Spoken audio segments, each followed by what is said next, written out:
देखिए देहाती गीत पे डांस, और आप लोग फुल सपोर्ट करिएगा, ठीक है।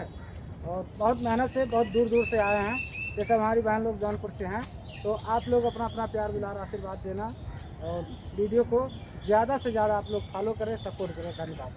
आप लोग देखिए डांस।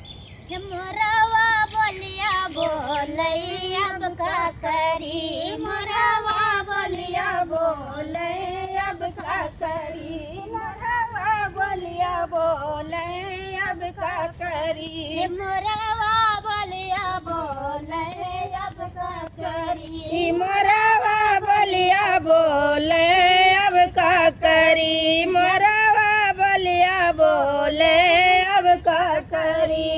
जब हम भइले 12 बरिस के, जब हम भइले 12 बरिस के, पिया कैले बिया हवा अब का करी, पिया कैले बिया हवा अब का करी, पिया कैले बिया हवा अब का करी, पिया कैले बिया हवा अब का करी, मोरवा बोलिया बोले अब का करी, मोरवा बोलिया बोले अब का करी, मोरवा बोलिया बोले।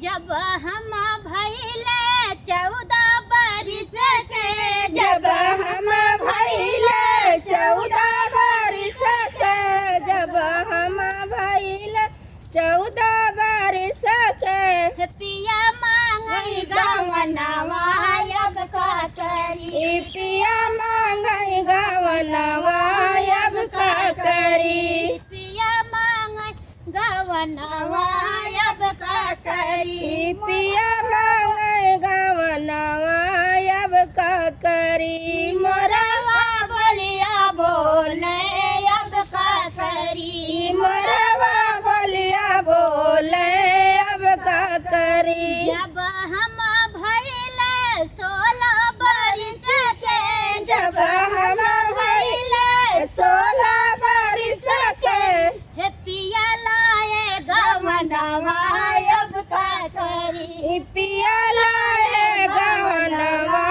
अब का करी, पिया लाए गवनवा अब का करी, पिया लाए गवनवा अब का करी, मोरवा बोलिया बोले अब का करी, मोरवा बोलिया बोले अब का करी। जब